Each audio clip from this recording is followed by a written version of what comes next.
All right, so I'm going to do this a quick little intro before we get into the presentation, I guess. So I've created an achievement system that's meant to go hand in hand with the Extra Life 24-hour charity marathon. I just decided to put it together. I enjoy sometimes building out systems, things like that. Anyway, there's going to be 3 or 4 versions of this video that go up. There's going to be a short YouTube short. If you are seeing this in the short version, you're not going to get the whole thing. You'll get a snippet of it. But no matter which video you're watching, there'll be links in the description to the other videos. There'll be links in the description to the achievement list that I've created, to the tracking spreadsheet that I've created. I'm sure there are people out there that can do a better job with the tracking, maybe incorporate a website or whatnot. But what I did is I did the spreadsheet.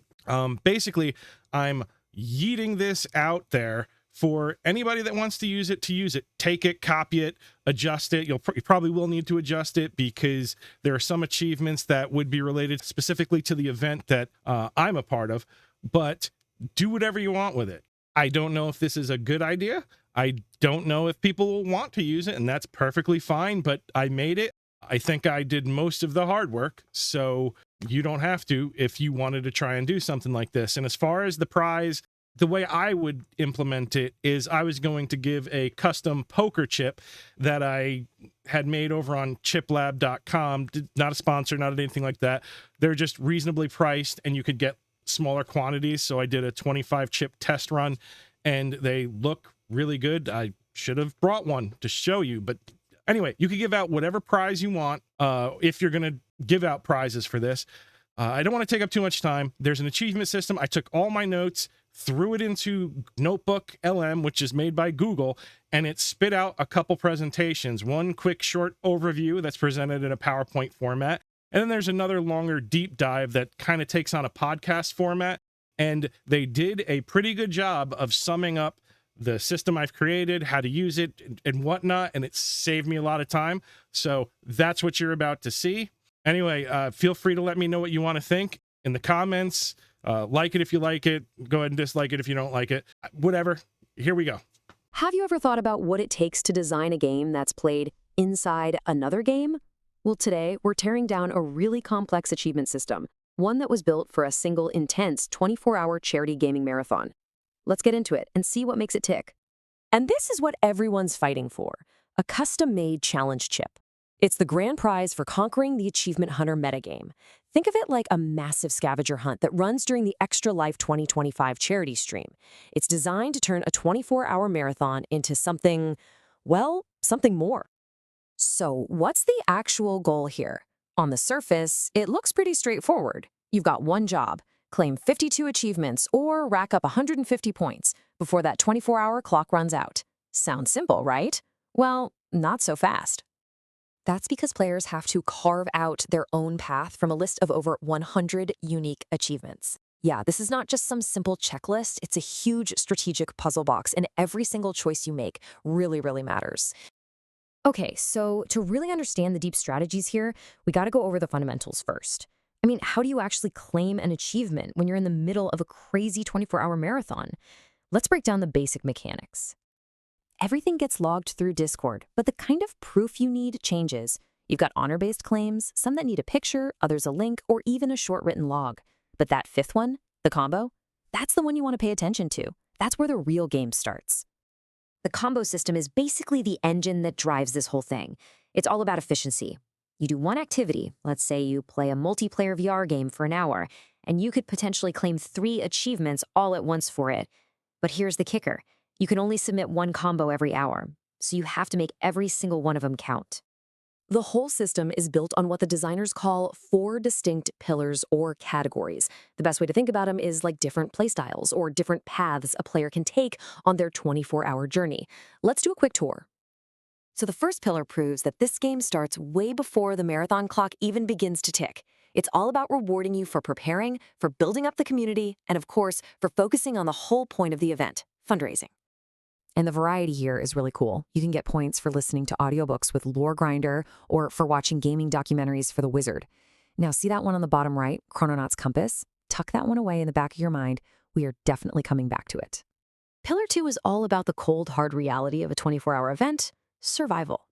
It's designed to reward your endurance, for sure, but also to gently nudge you towards healthy habits like eating, staying hydrated, and even getting some exercise. I just love the humor that's baked into this system. This quote here, that's the flavor text for the achievement you get for staying awake the entire 24 hours. But alongside these brutal endurance tests, there are achievements for drinking water, that's hydrate, and even one called touch grass for actually stepping outside for a bit. The third pillar, you could argue, is really the heart of the event. It's all designed to push players to connect with each other, to remind everyone that, hey, this is not a solo mission.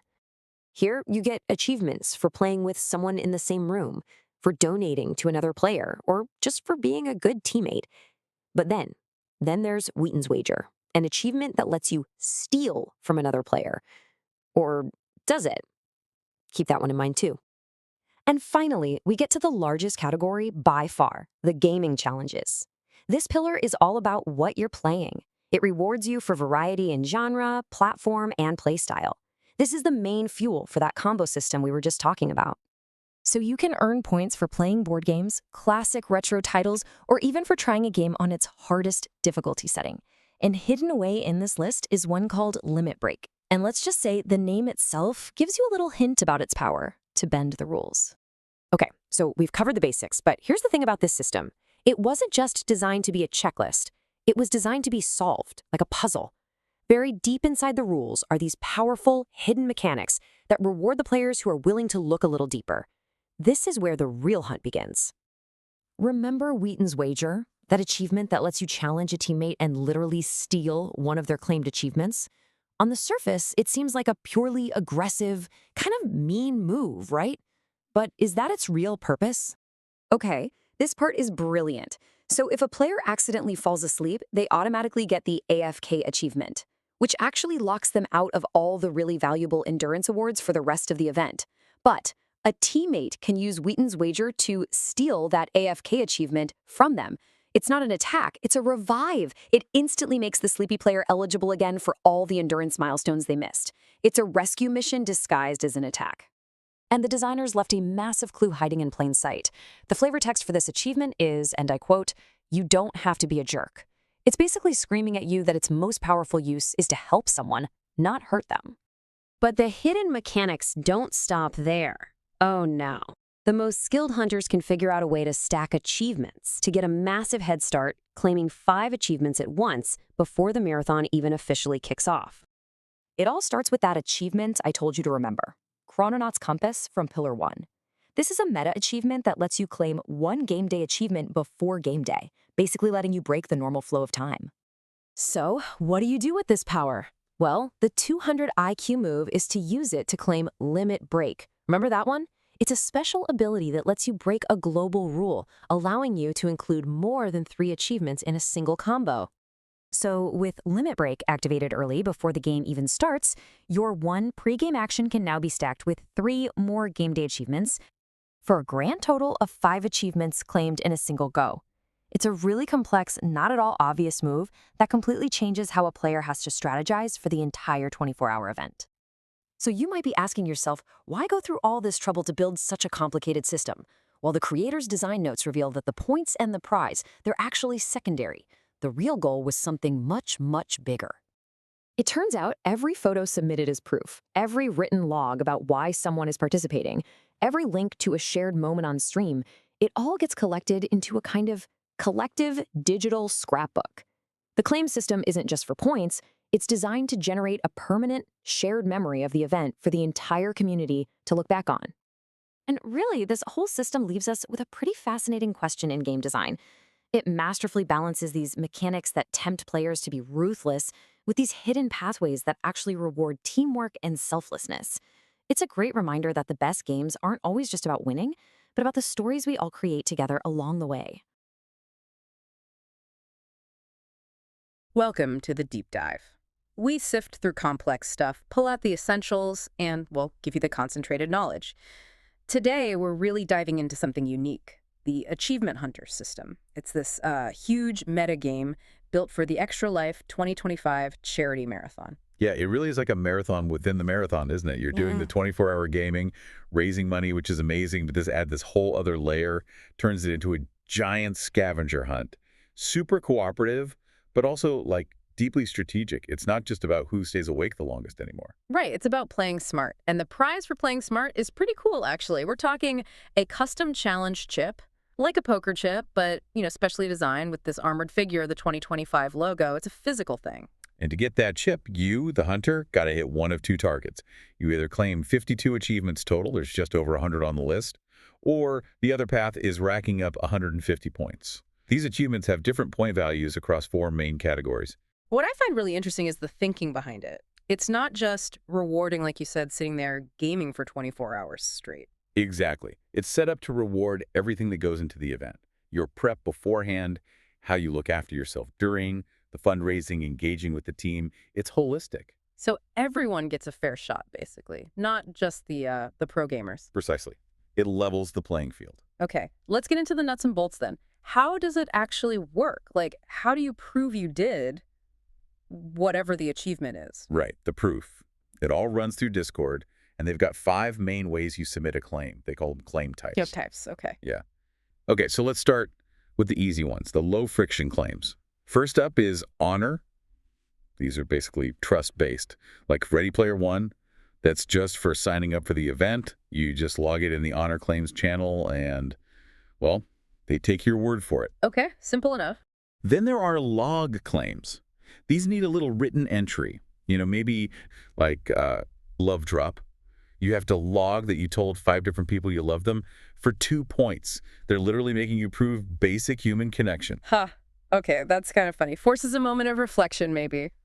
So honor and log are basically quick text entries. What about the ones that need a bit more legwork? Yeah, that brings us to picture and link claims. Picture claims, pretty obvious. Need a photo or a screenshot. Like Battle Station Online, you got to snap a pic of your gaming setup. Or the meal achievements need proof you actually ate. Okay, and link. Link claims need a URL. This is where, some modern tools come into play. For instance, there's one called Bardcore Gamer. It's the music achievement. You'd submit a song you made using Suno.ai, that AI music thing. So you need the link to the song. Point is, if you don't know the proof type beforehand, you can't submit quickly. You'll waste time figuring it out. Right, preparation is key. But the real core strategy, the thing you absolutely have to wrap your head around for the 150 points, is this combo system. The combo. This sounds important. It's critical. This is your efficiency engine, really. The basic rule is one single activity can potentially claim up to 3 total achievements at the same time. Oh, okay. So like if I go for a run. Exactly. You could maybe knock off a physical achievement, maybe a specific game genre achievement, if you were, say, playing Pokemon Go while running, and maybe even a social one if you did it with someone. All in one go, one submission. That sounds really powerful. There's got to be a catch, right? There is. And it's the constraint that makes the whole thing tick. You can only use a combo once per hour. 1 per 60-minute time slot. That's it. Okay, only once an hour. That forces you to think carefully about when you use that power-up. You can't just spam combos. Exactly. Prioritization becomes key. But here's a wrinkle. There are certain achievements called instant claims, and they actually ignore that combo rule. Oh, so some things don't use up your precious hourly combo. Correct. This is a big part of early game strategy, actually. Wow. Stuff related to endurance time, hitting 4 hours, 8 hours awake, all the meal achievements like Feast for Kings, and the donation ones like High Five. Those are instant claims. They don't touch your combo slot at all. So you could theoretically claim like 5 or 6 of those in 1 hour, bank the points, and still have your combo available for something else. Gotcha. That's a really smart distinction. Okay, let's talk categories. Category 1 is pre-game day prep and fundraising. 17 achievements here. And at getting people involved early. Yeah, exactly. Get the ball rolling before the marathon even starts. And no surprise, the big point earners here are tied to the fundraising goals. Makes sense for a charity event. Right. So if the whole team hits its fundraising target, that's, I ain't afraid of no goal, worth a hefty 7 points. And if you hit your personal goal, that's another 7 points. That was called FTK, for the kids. Those 14 points alone are a massive chunk towards the 150 target. Definitely need those. What else is in prep? Seems like they want you doing homework. Kind of, yeah. There's Lore Grinder. He has a log listening to 5 hours total of LITRPG audiobooks before game day. LITRPG, literature role-playing game. Like Dungeon Crawler, Carl. Exactly like that. They want you soaking in the gaming culture beforehand. Or if audiobooks aren't your thing. There's The Wizard, Log 90 minutes watching like video game movies or documentaries, stuff like King of Kong, or maybe an esports doc. Again, easy points get you in the zone. Okay, prep makes sense. Now, category 2, game day endurance, wellness, and prep. 24 achievements focused on the day itself, surviving the 24 hours. Yep. This is where you see the core endurance track. Starts easy with 4 hours later, then it just keeps going up, 8 hours, 12, 16, all the way to reality fragmented for making the full 24. A reward for pure stamina. Is there anything beyond 24? Oh, is there ever? For the absolute hardcore, there's New Game Plus worth 7 points, but you have to go for 25 consecutive hours. 25. Wow, what's the catch? Sounds risky. It's super risky. If you attempt that 25th hour, but you fall asleep, you step away too long, all the points and claims you made during that specific extra hour are wiped out. Void. Ouch. Okay, moving away from just staying awake, wellness seems big too. Hugely important in this category. They really incentivize looking after yourself. Check out the exercise stack. Starts with power up for 1 hour of exercise, goes up through God mode for 4 total hours. That whole stack is super efficient for combos. You can get a lot of points just by, getting up and moving, doing some jumping jacks, yoga, whatever. Smart. And they get specific about other self-care things too. Very specific. Like hydrate. You have to log drinking 64 ounces. That's about 2 liters of water or like other clear drinks. But listen to this fine print. Coffee and soda don't count. They explicitly say that. They want actual hydration, not just caffeine or sugar. Huh. They know gamers too well. What about food, besides the meal achievements? Yeah, there's a order up. This one rewards you for cooking something using a traditional method. So Yeah. oven, stovetop, maybe a grill. But get this, microwaves and toasters are specifically excluded. Why exclude microwaves? That seems oddly specific. It's a design choice. Right. Think about it. Microwaving something takes what, 90 seconds? You're barely away from your screen, your head's still in the game. Cooking on a stove, that takes time. Maybe 20, 30 minutes. It forces a real break, a change of focus, change of location.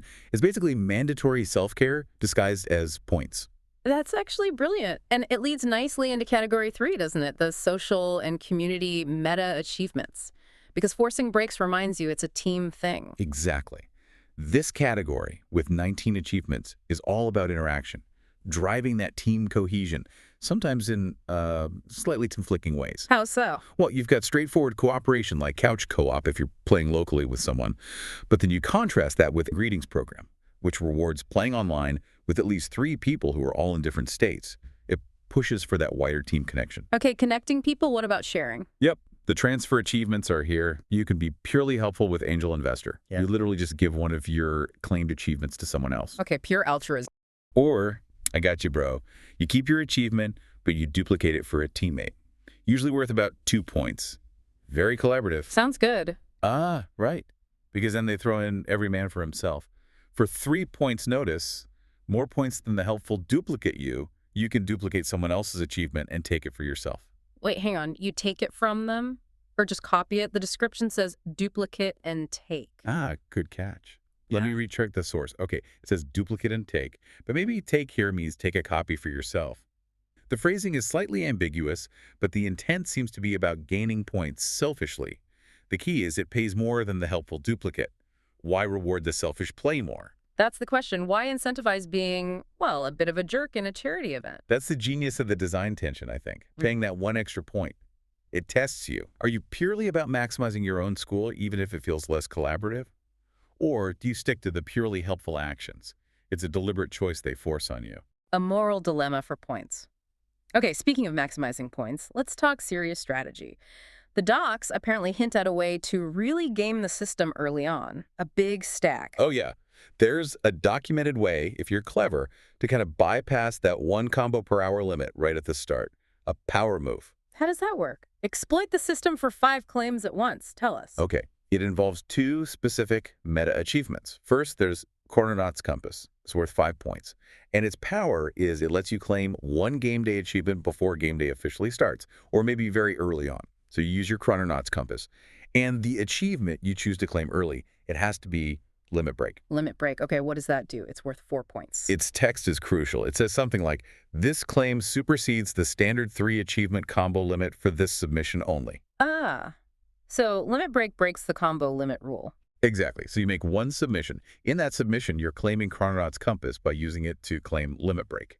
Because limit break is part of that submission and its effect is active, it blows open the combo limit for that one submission, meaning you can add 3 other game day achievements to that same submission. So boom, Chrono Compass, limit break, plus 3 more regular achievements, 5 claims, potentially a pile of points all in one go. It's a massive head start. That is seriously clever. A huge boost right out of the gate if you plan it right. Okay, that's advanced stacking. Now, the last big mechanic we need to unpack, and this one sounds potentially misunderstood.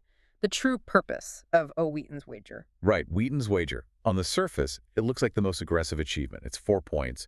You challenge a teammate, there's some kind of contest maybe, and if you win, you steal one of their already claimed achievements. Steal it, like they lose it and you get it. That's how it reads. And the only clue it might be something else is the flavor text. You don't have to be a jerk, which is kind of ominous, really. Definitely sounds antagonistic, so what's the hidden story? To get it, you first need to understand how badly failure can hit you in this system. There's an achievement called AFK. You claim this if you, well, fall asleep, but it's worse than that. Claiming AFK immediately makes you ineligible for any future endurance achievements. Okay. Your 24-hour run over. You can't get Grind Reaper or Reality Fragmented. It bricks your endurance track. Wow, okay, so falling asleep has major consequences for points. That's harsh. Devastating if you're aiming for high scores or the 52 achievements. But this is where Wheaton's Wager comes in a totally unexpected way. If you use Wheaton's Wager to specifically challenge and steal the AFK achievement from a teammate. You'd steal their failure state. Why? Because the system has a hidden subroutine. Stealing AFK automatically triggers something called AFKreversal.exe. And this subroutine does 2 amazing things. First, it completely clears the endurance penalty for the person you stole AFK from.